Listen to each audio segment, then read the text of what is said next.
I woke up before my alarm, like I always did on workdays. The room was still dark. My phone said 5:12 a.m. I lay there for a second and stared at the ceiling. Big night, I whispered to myself. I got up, put on water for coffee, and checked the small velvet box on my kitchen table. Inside was a silver bracelet. It wasn't expensive, but I had saved for it for 2 months. Vanessa liked simple things. At least, that was what she used to say. My phone buzzed. Noah, you awake? I called him while pouring coffee. You sound dead, Noah said. I'm awake. You sure tonight is the right night to give her that gift? I looked at the box again. It's our anniversary. It's Julia's party, he said. That's not the same thing.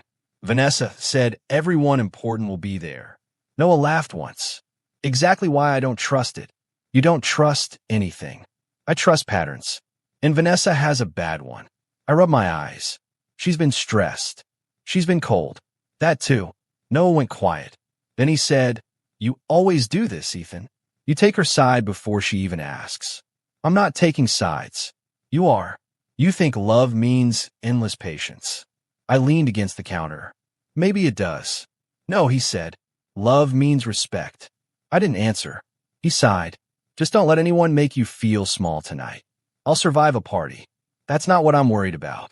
I ended the call with a weak laugh, but his words stayed with me all morning. At work, I kept checking my phone. Vanessa sent one text around noon.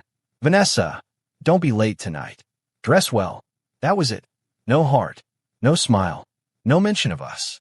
I typed, I got you something. She replied, Please don't make it awkward.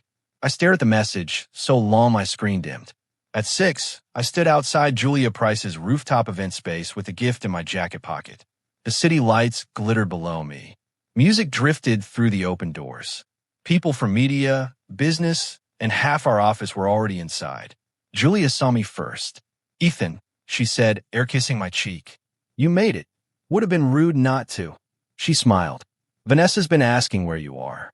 That made me feel better for half a second. Really? Julia's smile shifted. Well, she mentioned timing. I should have heard the warning in that. Inside, I found Vanessa near the center of the room in a red dress that made every head turn. She looked perfect, untouchable, like she belonged to this world in a way I never would. I walked over. You look amazing. She glanced at me, then at my jacket. That's what you wore. I looked down. It's my best suit. She gave a small smile, but it didn't reach her eyes. Of course it is. I tried to laugh with her. Tough crowd already? Just stay relaxed tonight, she said. And please don't cling to me. The words hit harder than they should have. I'm your boyfriend, I said quietly.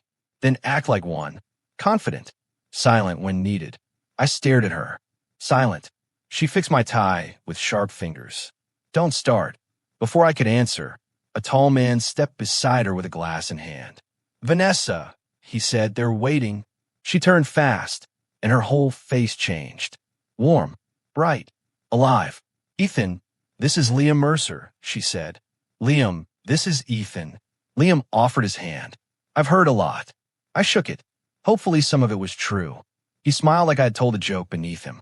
That depends who was talking. Vanessa touched his arm. Come on. Julia wants us by the stage. Us. I followed them through the crowd, feeling stupid for not understanding anything yet. Julia tapped a spoon against her glass. Everyone, can I have your attention? People gathered closer. Phones came up. Someone started streaming. I stood near the back of the front row. Vanessa took the small stage beside Julia, with Liam on her other side. Julia smiled. Tonight is about new partnerships, bold moves, and brave futures. People clapped. Vanessa took the mic. Thank you, Julia. Some of you know I've spent the last year trying to build a better life. I smiled without thinking. I thought she meant us. Then she said, and sometimes, to move forward, you have to be honest about what's holding you back. My stomach tightened. She looked right at me. I spent too long pretending loyalty was enough, she said. Pretending love could fix a lack of ambition. A few people shifted. Noah, who had arrived without me noticing, muttered, What is she doing? I couldn't answer. Vanessa lifted her chin. Ethan is a kind man. Patient. Safe. But safe is another word for small. A nervous laugh moved through the room. My face burned. She kept going. He gave me this life speech about sacrifice, hard work, trust. It was sweet, really, but I don't want a life built on coupons and second chances. Laughter came louder this time. Noah stepped forward. Enough. I grabbed his arm. Don't. Vanessa pointed at me. Look at him. Still smiling. Still acting like being nice is the same as being enough. My hand went into my pocket around the bracelet box, so hard the edge hurt my palm. She said, I can't spend my life apologizing for wanting more. Then Liam took the mic from her and said, That's why Vanessa and I are proud to announce we'll be working together. Very closely. He put his arm around her waist. The room reacted at once. Gasps. Claps. Whispers. Julia looked uncomfortable. Vanessa, maybe... No, Vanessa said. I'm tired of pretending. Ethan, you were a phase I outgrew. Every sound around me turned thin and far away. I pulled the bracelet box from my pocket and looked at it. Then I looked up at her. This was for you, I said. She stared at the box, then laughed. Silver, someone near the bar, actually snorted. God, Ethan, she said, shaking her head. You really don't get it. My throat felt full of broken glass. I made myself smile. No, I said softly. I do now. Noah whispered, let's go. I nodded. I put the box on a nearby table and turned toward the exit. Behind me, Vanessa said, Don't be dramatic. I kept walking. Then Liam's voice came, smug and easy. At least he's taking it well. A few people laughed. I heard it all. Every laugh, every whisper, every step I took felt unreal, like I was walking out of my own body. At the door, Julia touched my arm. Ethan, I'm sorry. I looked at her, then at the room behind her. It's fine, I lied. But it wasn't fine. Not even close. I walked into the cold night with a smile still on my face, and the second the elevator doors shut, I knew one thing for certain. The man who had entered that party was gone. I did not sleep much after the party. Every time I closed my eyes, I heard Vanessa laughing at the bracelet. Silver, she had said. By morning, my chest felt hollow. I stood in my bathroom, looked at my face in the mirror, and said, smile. I did. It looked almost real. My phone rang while I was tying my tie. Noah, you going to work? He asked. I have bills. You also have a pulse. Barely. I'm fine. No, you're not. I grabbed my keys. You want honesty? I keep hearing them laugh. Better. Noah went quiet for a second. That's better. I don't want pity. Good. I don't have pity. I have anger. I figured. Let me ask you something, he said. Did Vanessa know Marcus would be at that party? I stopped moving. Yeah. Julia invited half the office. And Liam? What about him? Liam Mercer is trying to get into Marcus's new investment project. I frowned. How do you know that? Because I listen when rich idiots brag at bars. I sat down on the edge of my bed. You think this was about work? I think it was about more than pride. I said nothing. Noah added, Don't do anything stupid yet. Go in. Watch. Listen. Yet. You heard me. At work, I felt eyes on me before I reached my desk. Two people near the printer stopped talking when I walked by. One of them gave me a fake smile. Claire Bennett looked up from the next desk row. Morning. Morning. She studied my face. You look ill. Thanks. I meant tired. Close enough. She rolled her chair toward me. Coffee. I already had some. That wasn't my question. I almost said no. Then I shrugged. Sure. In the break room. She handed me a paper cup. People are talking. I know. You don't have to pretend with me. I'm not pretending. She raised an eyebrow. You're smiling like a man at his own funeral. That almost made me laugh. She leaned against the counter. I saw part of the video. Then you saw enough. I saw a woman trying to look powerful by being cruel. My grip tightened on the cup. She won. Claire shook her head. Did she? Yes. No, she said calmly. She made herself memorable. That's not the same thing. Before I could answer, Marcus Dale stepped into the room. Ethan, he said.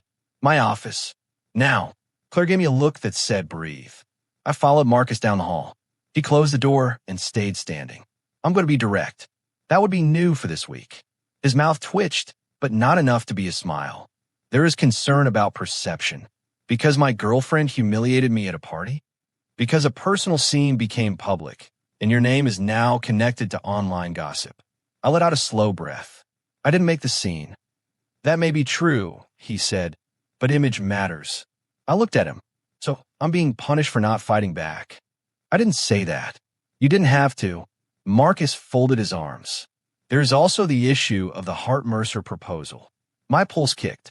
What issue? Liam Mercer approached one of our backers this morning. He suggested you were unstable and difficult to work with. I stared at him. Based on what? Marcus gave me a flat look. That public video helped him. The room went still around me. I said I was supposed to pitch that expansion model next week. You were. Marcus looked uncomfortable for the first time. I have not removed you. I am reviewing options. I laughed once, but there was no humor in it. So yes, this was bigger than a breakup. That depends, he said. Can you prove otherwise? I left his office feeling colder than I had the night of the party. Noah met me outside at lunch like he had expected this. What happened, he asked. They're using it, I said. The whole thing. For the project? I nodded. Liam told a backer, I'm unstable. Noah cursed under his breath. Planned. I told you. I rubbed my face. Maybe not all of it. Ethan. What? He knew where to hit you. Vanessa knew where to humiliate you.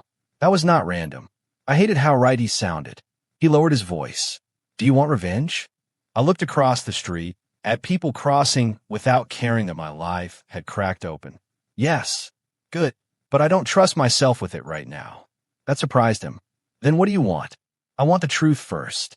Noah nodded slowly. That's smarter. Well, I got back upstairs. Claire was waiting near my desk. How bad? She asked. Bad enough. She looked around, then said, walk with me. We went to the stairwell where it was quiet. Claire crossed her arms. I heard something yesterday before the party. From who? Vanessa. On the phone. My chest tightened. What did she say? She said, once Ethan is out of the picture, Marcus will stop hesitating. I stared at her. I didn't think much of it then, Claire said. I thought she meant romantically. Now I'm not so sure. I leaned back against the wall. Why are you telling me this? Because you look like you're trying not to bleed in public. I looked down. I don't know what to do. You have 3 choices, she said. Explode, disappear, or think. No comfort speech. That is the comfort speech. I let out a breath. If I go after them now, I'll look bitter. You will. If I walk away, they win. Only if you stay broken. I thought about Vanessa on that stage, about Liam's hand on her waist, about Marcus saying perception matters. Claire said softly, what kind of man do you want to be after this? I answered too fast. Not this one. She nodded. Then don't act from pain. Act from clarity. That evening, Noah came over with takeout I barely touched. He watched me pace my apartment. Say it. I want to ruin them, I said. That's honest. I want her to feel what I felt. That's also honest. I stopped pacing. But if I move now, I'm just a wounded idiot proving them right. Noah pointed at me. There he is. I sat down hard on the couch. I'll wait. He frowned. You sure? I'll smile. I'll work. I'll listen. And when they stop thinking I'm a threat, they'll make mistakes. Noah's expression shifted into approval. That sounds dangerous. It is. For them. For whoever I become if I forget why I'm doing this. He handed me my untouched drink. Then remember. I took it and looked at my reflection in the dark window. My smile came back thin and sharp. This time, it was not there to hide my pain. It was there to cover my patience. 3 days after I chose patience, the first crack appeared. Noah slid into the booth across from me at a diner near my office and dropped his phone on the table. Read that, he said. I picked it up. It was a screenshot from a private group chat. Vanessa's name sat near the top. Vanessa, if Ethan gets emotional at the party, Marcus will never trust him with the project. I looked up slowly. Where did you get this? Sophie Lane. Vanessa's friend? Former friend, maybe. Guilty people get loose mouths. I read the message again. Under it, Liam had written, Liam, then push him. He'll crack. Something hot moved through my chest. Noah said, you still think it was random? No. Good. I handed the phone back. Can we use it? Not yet. Sophie is scared. Scared of Vanessa? Of losing her job, her circle, her image. Rich people fear. I leaned back. I used to think pain made people honest. Noah snorted. Sometimes it just makes them messy. At work, I kept my face calm. Claire found me in the copy room. You look dangerous, she said. That obvious? To me, yes. I lowered my voice. I have proof they planned the party. Her eyes sharpened. Real proof. A screenshot. Maybe more soon. Claire set a stack of papers down. Then breathe before you use it. I am breathing. You're grinding your teeth. I force my jaw to relax. I want to send it to Marcus right now. And say what? Hello. I've been secretly gathering evidence because my ex publicly destroyed me.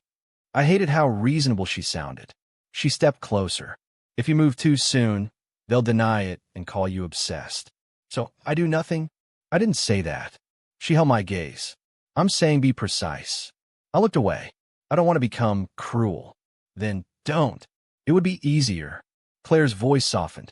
Cruel people look strong for a moment. Then they rot. That stayed with me all day.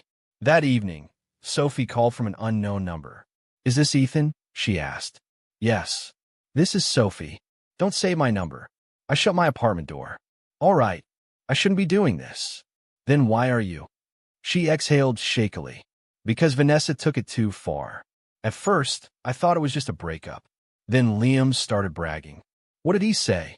He said ruining you made Marcus easier to influence. He said people trust confidence more than decency. I closed my eyes. Did Vanessa agree? She didn't stop him. That hurt more than I expected. Sophie rushed on. I have voice notes. Messages too. But if this comes back to me, I'm done. I won't expose you.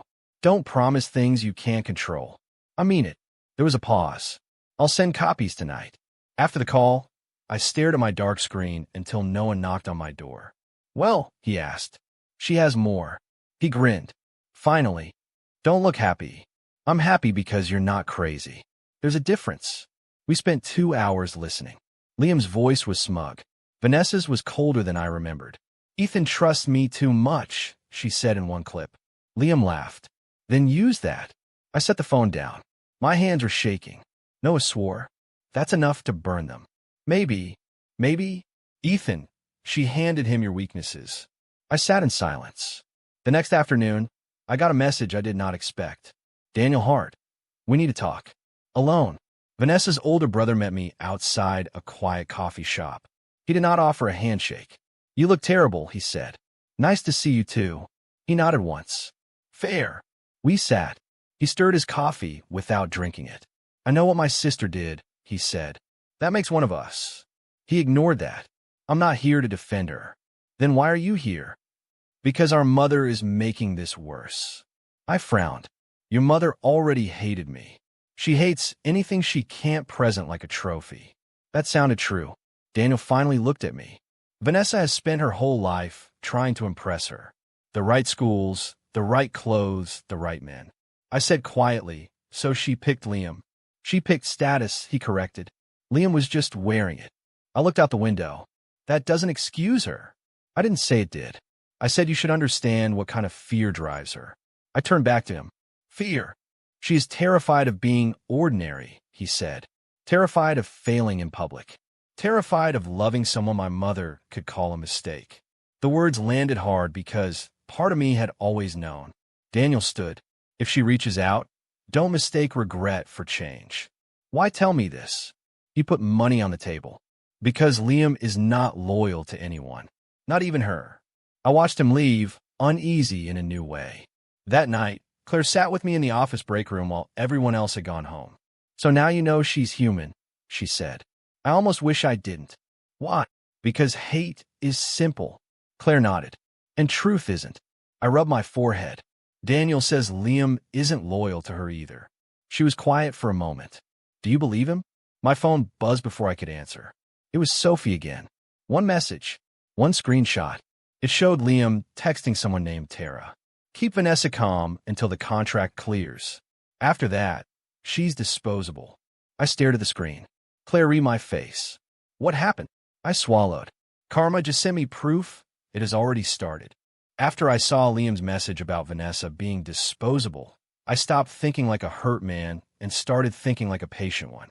The next morning, I walked into Marcus's office and set my phone on his desk. I have something you need to hear, I said. Marcus looked up. If this is personal drama. It became professional when they used it to take my project. He studied me for a moment, then nodded. Show me. I played the first recording. Vanessa's voice came through clear. Ethan trusts me too much. Then Liam's. Then use that. Marcus's face went still. I played the next one, then the screenshot from the group chat, then Liam's message about making me look unstable.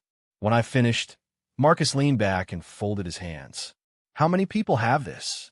Just me, Noah, Claire, and the source. Who is the source? I'm not giving you that. He did not argue. Smart. I held his gaze. I told you I didn't make that scene. You did. He paused, and I should have trusted my judgment sooner. That was as close to an apology as Marcus ever came. So what now? I asked. Now, he said, I confirm everything before I move. And you keep working. That's it. That's how adults destroy liars, he said. With proof, timing, and witnesses. I almost smiled. I can do that. Back at my desk, Claire rolled over in her chair. How did he take it? He believed me. Good. He also sounded like a lawyer loading a gun. She nodded with satisfaction. Even better. Over the next week, I buried myself in work. I rebuilt the expansion model from scratch, tightened every number, and stopped checking Vanessa's social media. Every time my mind drifted toward her, I pulled it back. Claire noticed. You're calmer, she said one evening. I'm tired. That too. She handed me a sandwich. Eat. I took it. You always as bossy? Only with men who try to survive on coffee and anger. I laughed, and the sound surprised me. She smiled. There you are. No speeches tonight. Just one. I'm proud of you. The words hit deeper than they should have. For what? I asked. For not chasing her. For building yourself instead. I looked down at the sandwich. Some days I still want to hurt her. Claire's voice stayed gentle. Wanting it and choosing it are not the same. Before I could answer, my phone buzzed. Sophie. I stepped in the hall and called her back. You were right, she said at once. About what? Liam is running. He's telling people Vanessa planned everything. I went still. Why? Because Julia asked questions. And because someone leaked a clip from the party that made Vanessa look cruel. Someone. Sophie let out a shaky laugh. Me. I leaned against the wall. You posted it? From an anonymous account. Then I sent the audio files to two people who matter. Who? Julia and Marcus. I closed my eyes. Sophie, that's chaos. That's guilt, she said. I watched her destroy you. Then I helped pretend it was funny. I'm done. After the call, I found Claire waiting for me. That sounded serious, she said. It just started. By afternoon, the office was buzzing. No one even pretended to work. Screens glowed everywhere. I heard my name, Vanessa's name, Liam's name. Marcus called a team meeting. He stood at the front with a printed folder in his hand. There will be no discussion of rumors during work hours. However, I am officially reassigning the expansion project back to Ethan. The room shifted toward me like one body. Marcus went on. Any future communication with outside partners will go through me until this matter settles. No applause came, but I saw enough faces change to know the wind had turned. After the meeting, Julia called me herself. I owe you the truth, she said. I'm listening. I knew Vanessa wanted a dramatic announcement. I did not know she planned to target you like that. You handed her the mic. I did, she said quietly, and I regret it. I exhaled. Why call now? Because Liam contacted me this morning. He said Vanessa acted alone and begged me to say he looked uncomfortable on stage. I laughed, short and bitter. Did he? No, Julia said. He looked pleased. That sounds right. She lowered her voice. I still have the full event footage. If Marcus needs it, he can have it. Thank you. That evening, Noah arrived at my apartment with a grin I did not trust. You need to see this, he said, shoving his phone at me. It was a video from outside a hotel downtown. Vanessa stood near a black car, mascara smudged, voice raised. Liam faced her with two men in suits nearby. Even through the bad audio, I heard enough. You said we were a team, Vanessa snapped. Liam answered, Don't make this harder than it is. You used me. He laughed under his breath. We used each other. She grabbed his sleeve. You can't leave me to carry this alone. He pulled free. Watch me. Then he got in the car and shut the door at her face. Noah took the phone back. Public enough for you. I sat down slowly. Where did this come from? Anonymous account. Crowd already picked it apart. People are saying he dumped her to save himself. I picture Vanessa on that rooftop, smiling while I bled inside. You should feel good, Noah said. I thought I would. And I looked at my hands. I feel nothing. Or maybe not nothing. Just empty. Noah sat across from me. That's not weakness. Then what is it? It's the moment you realize revenge doesn't fix the first wound. I leaned back and stared at the ceiling. My phone buzzed again. This time it was Vanessa. Please, talk to me. He lied. I need your help. I showed Noah. He let out a low whistle. That's Rich. I typed nothing. A second message came. You know me better than anyone. Don't let them do this to me. My chest tightened, but not from love. Not anymore. Claire called a minute later, as if she sensed the shift. Don't answer her alone, she said. I wasn't planning to. Good. Because this is the part where broken people try to use old doors. I read Vanessa's messages one more time, then locked my screen. Outside, the city kept moving, bright and cold.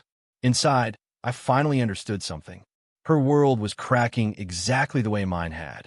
The difference was that I had learned how to stand in ruins. She had not. Vanessa waited for me outside my office building 2 days later. I saw her before she saw me. Her coat was expensive, but it hung wrong on her now, like even money had stopped protecting her. When she turned, her eyes looked swollen. Ethan, she said. I kept walking until I stood a few feet away. You shouldn't be here. I know. Then why are you? Because you won't answer. I put my hands in my pockets. That was the point. She nodded like she deserved that. For the first time since I had known her, she did not look polished. She looked tired. Human. Small. Can we talk somewhere private? She asked. I almost said no. Then I thought of all the nights I had replayed her voice in my head. I was tired of carrying ghosts. There's a cafe across the street, I said. 10 minutes.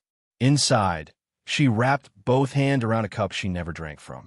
I'm not here to manipulate you, she said. That would be new. She flinched. I deserve that. I said nothing. She took a shaky breath. Liam left. The board cut me out. My mother says I embarrassed the family. I looked at her. You embarrassed yourself. Yes, she whispered. I did. The silence between us felt strange. Once, I had filled every silence for her. Now I let her sit in it. She finally said, I was cruel to you because I was ashamed. Of me, of myself. I frowned. She looked down at the table. You loved me in a way that made me feel seen. Not admired. Not envied. Seen. And I hated how much I needed that. I did not expect honesty to sound so weak. She went on. You came from nothing and still had dignity. I came from money and still felt scared all the time. When my mother said you would hold me back, part of me believed her.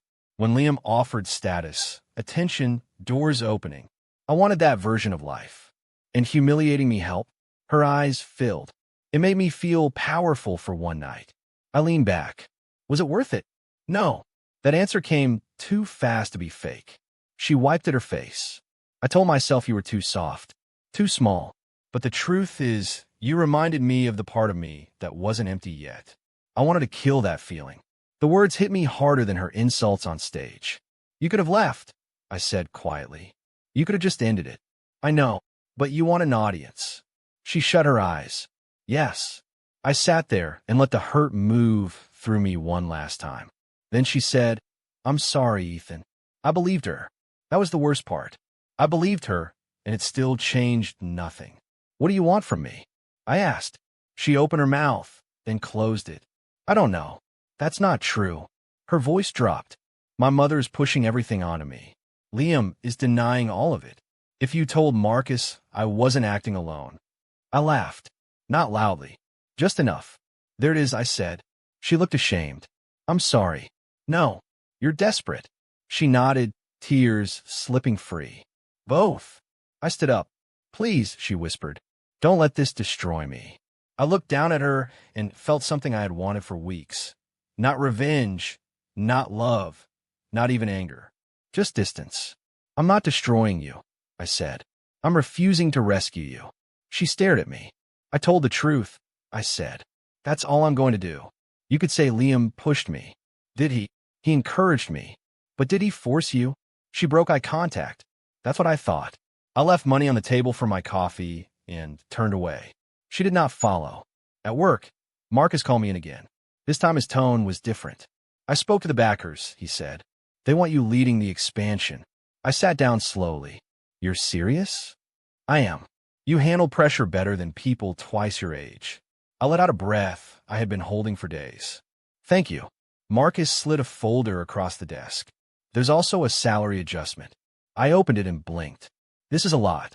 It's what you were worth before noise got in the way. I looked up. Why are you telling me that now? Because good people leave when respect comes too late. That stayed with me. After work, Noah dragged me to the same diner where this whole turn had begun. He lifted his glass. To your ex being stupid. I laughed. That's your toast. It fits. We clinked glasses. He studied me. You okay?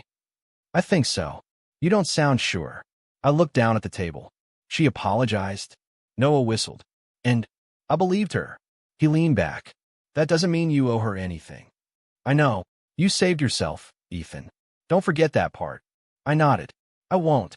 Later, as I packed up to leave the office, Claire appeared beside my desk. Where did it go with Marcus? She asked. I got the project. And a raise. She smiled, warm and real. I'm very happy for you. I held up the folder. Proof I'm not professionally cursed. Only emotionally bruised. Less than before. She tilted her head. And Vanessa? We talked. Claire waited. I didn't forgive her, I said. But I didn't try to crush her either. That sounds like strength. It felt like letting go. She picked up my empty coffee cup and tossed it in the trash. That too. We walked out together into the cool night. For a moment, neither of us spoke. Then Claire said, You know, healthy trust feels boring at first. I smiled. That sounds like a warning. It's a promise. I looked at her, then ahead at the streetlights, the moving cars, the life waiting for me beyond one ruined chapter. Weeks earlier, Vanessa had stood in front of a crowd and tried to make me look small. I had smiled because I was shattered. Now I smile because I was free. I did not need to ruin her to win. I did not need her regret to heal. I did not need an audience, revenge, or applause. I only needed to stand up, tell the truth, and stop kneeling. So I did.